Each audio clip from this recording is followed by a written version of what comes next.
5 তারিখে। এটা তো 11 তারিখ। 5 তারিখে কেন এটা আছে কিন্তু 5 তারিখে 5 তারিখে রাত 2টা। আর দরজা খোলে নাকি ইয়া বাস। শুধু দর্শক, হাইকোর্টের মধ্যে আমরা দেখতে পাচ্ছি এই দুইজন বয়স্ক মানুষ। হ্যাঁ, কি বলছে? এই বয়সেও তারা আইনের জন্য দাঁড়ে দাঁড়ে ঘুরছেন, ন্যায় বিচার চাচ্ছেন। এবং তারা কিশোর গ্যাংয়ের নির্যাতনের শিকার। তাদের সম্পত্তির কিছুটা তাদের দখলে আছে, আর বাকিটা কিশোর গ্যাং, ওই এলাকার সন্ত্রাসী যারা, তারা জোর করে হঠাৎ দখল করেছে। এই জন্যই তারা মানে বস্তা বস্তা ফেলাই দিয়েছে। যাতে দখল করবে পর্যায়ক্রমে, এখানে তারা চাচ্ছে যাতে মাননীয় প্রধানমন্ত্রী এটা হস্তক্ষেপ করেন এবং ন্যায় বিচার প্রত্যাশায় তারা আজকে এইভাবে হাইকোর্টের সামনে, সাংবাদিকদের সামনে, প্রেস ক্লাবের সামনে ঘুরছে, ন্যায় বিচার চাচ্ছে। আপনি আপনার নাম পরিচয় দিয়ে ঘটনাটা বলুন। আমার নাম তো আব্দুল লতিফ।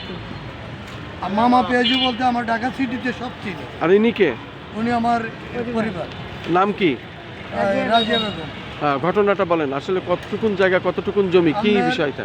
জমিন হইল 33 অংশ। আমার তার বাপি বিক্রি করে গেছে।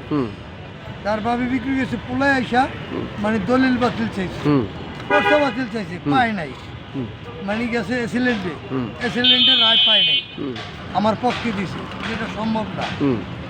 এরপরে গেছে দলিল বাতিলে নিম্নকোটের থেকে, সেখানে হয়তো মানে রায় পায় না, হ্যাঁ থেকে আইসা হাইকোর্টের রায়ও হয়তো চূড়ান্ত হয়ে রয়েছে, আমি হয়তো ইয়ারা পাই নাই।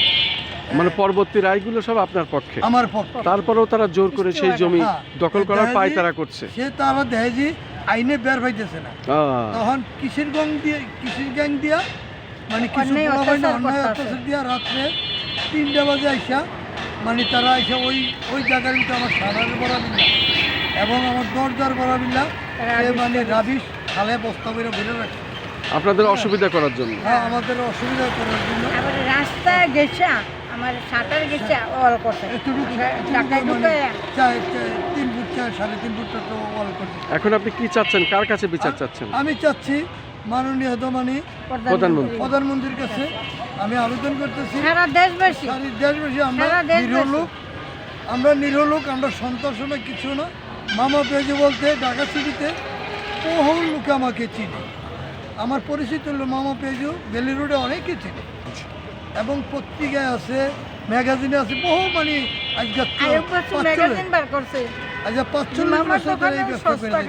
আর আপনার এই সম্পত্তি কতদিন আপনি ওখানে বসবাস করছেন? না, এলাকায় বছর ব্যবহার করে এই এলাকায় থাকতেছি আমি 52 বছর, 52 বেলি রোডে। তারপরে আমি তখন একটা ফুটপাথের ভিতরে, একটা ভ্যান গাড়ির ভিতরে আমি তখন মামা পেয়েছি। আস্তে আস্তে মানে আল্লাহ তাআলা ওইখান থেকে আমার উঠাইছে কষ্টের বিনিময়ে, আমার পরিশ্রমের অত এলাকায় জানে যে আমার জীবনে কষ্ট বেলি রোডে কী করছি। তখন বেলি রোডে কিছুই ছিল না, মহিলা সমিতি ছিল, আর এমনি কয়েকটা হাতে গোনা কয়েকটা দোকান ছিল তো কম দামে, আর পুরোটা ছিল ফুটপাতও ছিল না। অথচ তখন থেকে এই জায়গা আপনি বসবাস করতেছেন, এখন নিয়ে নেওয়ার জন্য পায় তারা করছে, কিশোর গ্যাং দিয়ে লেলিয়ে দিচ্ছে। কারা কারা নাম বলতে পারবেন? কারা কারা নাম বলেন? নাম বলেন। শেখ শাহিন, হ্যাঁ, তার মারফতে ওই লোকেরা মানে আসছে, নয়ন এগুলি করে। কারণ মানে এখানে কিছু আমরা মানে অতিষ্ঠ মানে আমরা চিনি না, অজ্ঞাত নামের বাইরের প্রোফাইল দিয়া কিসের গ্যাং নাম জানুন 40-50 জন আইসে। তখন আমার মতন লোকের ঠেকানোর মতো সম্ভব নেই, সে টাকা দিয়া মানে কিনা সে ওই লোকগুলি হাতে আনছে। তাদের তো কোনো স্বার্থ নেই, তাদের কোনো জমিন তাদের কত দিয়ে দিবে না, আমার জমিনটা তারা নিয়ে যেতে পারবে। আমার রেস্ট্রিক্ট জমি, আমার নামে নাম জারি আছে। আপনার কয় ছেলে মেয়ে? আমার 3 মেয়ে 2 ছেলে। তারা কি করেন এখন?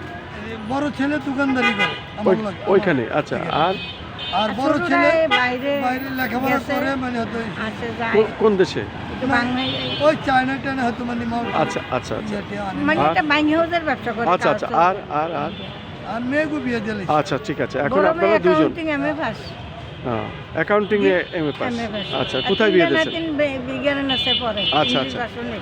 শুধু দর্শক শুনলেন, এই বয়স্ক পরিবার তারা এখন কোথায় যাবে বলুন? এ আমার দোকানটাই সম্ভব। তাই এই এই উচিলাই খাইবাছি।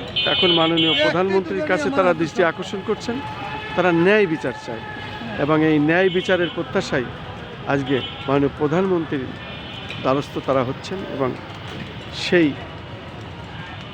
অধিকার নিয়েই ওনারা এসেছেন, যেটা তাদের কাগজপত্র দলিল সব ঠিক আছে, সেই সম্পত্তি অন্যরা নেওয়ার পায়তারা করছে যাতে কেউ না নিতে পারে, এই বিষয়টি ওনারা জানাচ্ছেন।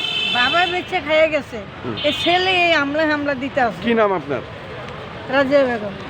তাহলে কে কে হামলা দিচ্ছে বলেন তো? হামলা দিতে আছে যে আজমুল ওর বাবার নাম, শেখ শাহিন। শেখ শাহিন কি করে? শেখ শাহিন আবার শেখ সফর। ও, শেখ সফর। এদের সাথে কি আপনাদের কোনো পূর্বে কোনো শত্রুতা ছিল? না না না, এই জমি সম্বন্ধ নিয়ে। তাহলে এখন এই জমির পর তাদের লোভ, এরা ভূমিদস্যু, হ্যাঁ। সন্ত্রাসী। সন্ত্রাসী। আপনি ন্যায় বিচার চান, আমি ন্যায় বিচার মাননীয় প্রধানমন্ত্রীর দৃষ্টি আকর্ষণ করছেন। ন্যায় বিচার মানে যেভাবে আছে আমার কাগজপত্র কোনো ত্রুটি নেই। আমি হয়তো হাইকোর্টে তারা আসছে, আমি রায় পাইছি, সব কিছু আমি হয়তো ওকে। ঠিক আছে, এই যে আমি খাজনা কাগজপত্র দিতেছি, আছে। ইনকাম ট্যাক্স দিতেছি, খাজনা দিতেছি, হুম। ইয়া দিতেছি, সিটি কর্পোরেশনের ট্যাক্স দিতেছি, সম্পূর্ণ কাগজ আমার কোনো বাকি নেই। ঠিক আছে। আমার নামে নামজারি আছে, খারিজ করা আছে, মানে কোনো ত্রুটি নেই আমার ঠিক আছে, কাগজে। আপনাকে অনেক অনেক ধন্যবাদ।